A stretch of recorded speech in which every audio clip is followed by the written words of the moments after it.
Salut tout le monde. Passons maintenant au troisième et dernier vidéo du chapitre 17. Nous voulons vous montrer comment utiliser le périphérique PWM du microcontrôleur Atmega à travers deux programmes d'exemples intéressants. Commençons par un programme simple qui change en continu la luminosité d'une LED, passant de minimum à maximum, puis de retour. Pour y parvenir, nous produisons un signal PWM d'environ 31 kHz, dont le rapport cyclique déterminera la luminosité de la LED. Le matériel nécessaire pour faire fonctionner le programme est très simple à assembler. Il vous suffit de connecter une LED, en série avec une résistance de 330 ohms. Et maintenant, connectez la résistance au pin 21, également connu sous le nom de PD7 ou OC2, du microcontrôleur Atmega 16A. Ici, le nom PD7OC2 fait référence au fait que cette broche a deux fonctions. En gros, c'est le 7e pin du port D, mais le signal OC du deuxième minuteur peut également être accessible ici, OC, et l'abréviation de comparaison de sortie, ce qui signifie que le résultat de la comparaison entre les registres TCNT et OCR du timer 2 apparaît sur cette broche. Pour que notre programme fonctionne correctement, nous devons suivre les principales étapes suivantes. Tout d'abord, nous devons définir les ES, les ports correctement, afin que le signal PWM produit puisse apparaître sur la broche PD7 du microcontrôleur. De plus, les registres du périphérique de compteur de minuterie doivent être réglés correctement, afin que le PWM puisse fonctionner dans le mode souhaité. Travail. Faisons ça. Laissez cela être le mode compteur triangulaire, qui est le mode de correction de phase. Enfin, la valeur de comparaison, c'est-à-dire le rapport cyclique du PWM, doit être modifiée en continu.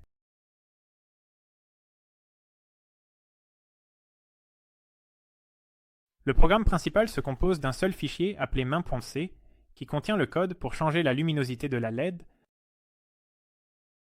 Les fichiers PWMC et IOC contiennent les lignes qui initialisent le périphérique PWM et les ports. Les commentaires dans le code source expliquent ce que fait chaque partie, mais nous allons l'examiner plus en détail dans un instant. Si vous voulez écrire votre propre programme, il sera nécessaire de consulter les unités de compteur de minuterie dans la fiche technique du microcontrôleur. Le programme commence à s'exécuter dans la fonction principale, qui appelle d'abord les fonctions IOInit et PWMInit, l'initialisation des US effectue des écritures simples dans les registres et les commentaires montrent la signification des registres. Ici, par exemple, le bit 7 du port D, c'est-à-dire la broche PD7 du microcontrôleur, est configuré en sortie. C'est important, car c'est ici que la LED est connectée. La fonction PWMInit configure le fonctionnement du minuteur. Les commentaires intégrés dans le code montrent à quoi se réfèrent les lignes. Mais pour le comprendre plus en profondeur, il est recommandé de consulter la fiche technique. Par exemple, les bits CS ou bits de sélection d'horloge du registre TCCR2 affectent la fréquence du PWM ou peignent comme un comparateur. Les bits de mode de sortie COM ou comparateur sont utilisés pour régler la sortie OC2 à 0 lorsque le compteur est supérieur au registre OCR2. Enfin, les bits WGM sont utilisés pour configurer le périphérique en mode PWM de correction de phase, ce qui signifie que la valeur du compteur changera selon un motif triangulaire.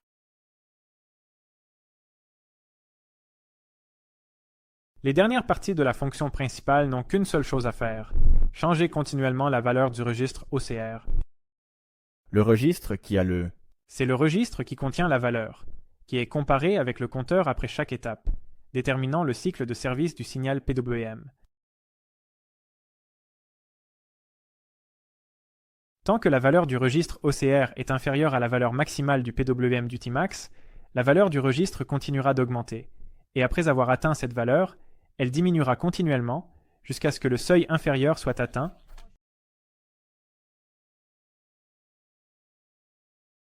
Mais assez parlé. Voyons si le logiciel fonctionne réellement comme nous le souhaitons. Donny, s'il te plaît, programme notre microcontrôleur. Je suis en train de programmer.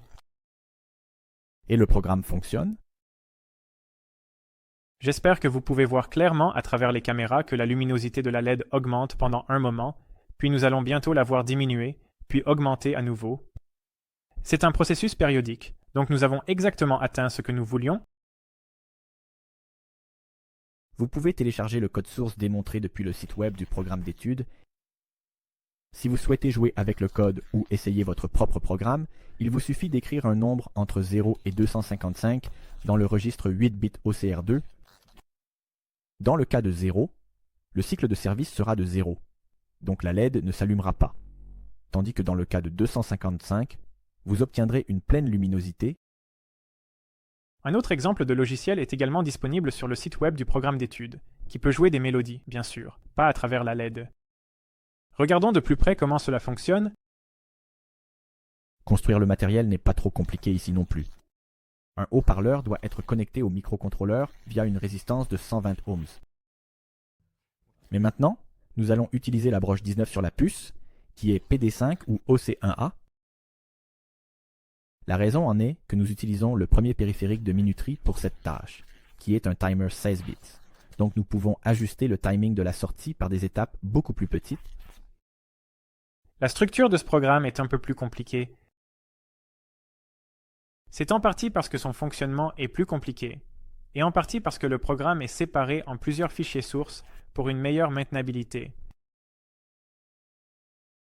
Stocker des sections qui vont ensemble dans des fichiers séparés est une pratique courante en développement logiciel. Cela garde les fichiers courts et faciles à comprendre.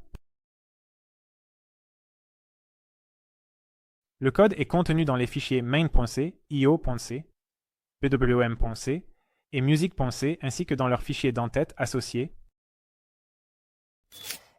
Dans cet exemple, le périphérique de minuterie fonctionne en mode de réinitialisation du timer sur correspondance, ou CTC pour faire court. Ce mode est montré dans la figure.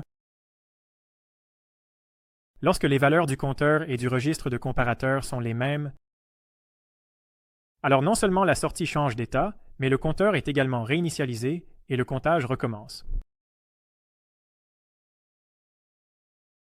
Le signal produit en mode de fonctionnement CTC a toujours un cycle de travail de 50%, mais sa fréquence change en fonction de la valeur du registre OCR. Cela rend ce mode adapté à la production d'un signal à fréquence variable. Le programme de buzzer joue deux mélodies simples à travers le haut-parleur. Pour jouer une mélodie, il suffit de changer la fréquence du signal, le cycle de travail peut rester constant. Le programme fonctionne très simplement. Les valeurs OCR représentant des sons sont prises dans une table en mémoire, donc elles sont préprogrammées. Puisque ce compteur est de 16 bits, des nombres compris entre 0 et Sini 555535 peuvent être écrits dans le registre OCR. Donc, la fréquence du signal PWM généré peut être réglée avec une bien meilleure résolution qu'avec un compteur de 8 bits. Mintagno était ta mère. Sam, Lalo et Chatine. Il est important d'expliquer comment lire et écrire des registres de 16 bits avec un processeur de 8 bits. La représentation interne et les opérations sur les nombres de 16 bits sont effectuées par le compilateur, mais les registres du processeur sont physiquement de 8 bits, et vous ne pouvez pas y écrire un nombre supérieur à 255. C'est exact. Ce problème est résolu par la configuration du processeur, où le registre de 16 bits est accessible en tant que deux registres de 8 bits. Le registre 8 bits INF, le registre 8 bits SUP. Le problème, c'est que nous ne pouvons lire ou écrire qu'un seul registre à la fois. Lors de la lecture des données depuis le registre, c'est un problème, car dans le temps entre deux accès au registre, quelque chose dans la périphérie peut changer, ce qui modifie la valeur à lire et donne un résultat faux. Cela peut se produire lors de la lecture du registre TCNT d'un compteur. Un problème similaire se produit lors de l'écriture, mais cette fois, la périphérie lit des données incorrectes des registres pendant que nous écrivons dans les deux registres de 8 bits. Cela peut se produire, par exemple, lors de l'écriture dans le registre de comparaison OCR. Pour résoudre ce problème, il y a un registre de 8 bits séparés caché dans le processeur. Lorsque vous lisez ou écrivez la partie inférieure d'un registre de 16 bits, alors la partie supérieure de 8 bits est écrite ou lue à partir de ce registre caché. Ou sortez le produit de là. C'est pourquoi l'ordre dans lequel les registres sont accédés est très important, tant lors de l'écriture que de la lecture, comme une lecture. Regardons la partie pertinente de notre programme de lecture de mélodie. Nous voulons écrire un registre de 16 bits dans OCR1A, ce que nous pouvons faire via les registres de 8 bits OCR1AL et OCR1AH. L, qui se termine par low, contient les 8 bits inférieurs, et H, qui se termine par high, contient les 8 bits supérieurs. Le bit supérieur est écrit en premier, puis cette valeur est seulement écrite dans le registre caché. L'écriture suivante se fait dans le byte inférieur, puis la valeur entière de 16 bits est écrite dans le registre OCR1A avec le registre caché, en une seule opération. Dans le registre, en une seule action. La lecture se fait à l'inverse. Si nous voulons lire le registre OCR1A, nous devrions toujours lire d'abord le bit inférieur. De cette façon, en même temps que notre opération de lecture, le CPU copie la valeur actuelle du bit supérieur dans le registre caché. Lorsque nous lirons ensuite le bit supérieur, le CPU nous donnera la valeur correcte du registre caché, qui est cohérente avec le bit inférieur. Maintenant, voyons notre. En fait, dans cette situation, écoutons pour découvrir si nous pouvons exécuter notre programme. Eh bien, j'espère que nous pouvons l'exécuter, et j'espère que nous pouvons l'entendre.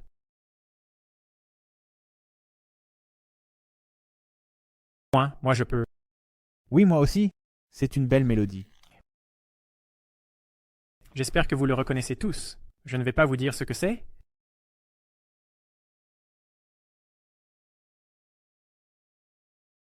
Je suppose, en entendant cette merveilleuse symphonie. Désolé, mais je vais éteindre ça maintenant parce que les gens qui regardent la vidéo n'entendront rien de tout ça. S'il vous plaît, vous pouvez continuer maintenant. Alors, après avoir écouté cette merveilleuse symphonie, je suis sûr que beaucoup d'entre vous pensent que ce n'est pas comme ça que vous voulez que votre playlist préférée sonne. Mais, croyez-moi, d'après mon expérience, avec un haut-parleur suffisamment puissant et une mélodie dissonante, vous pouvez en faire un réveil parfait. Bien sûr.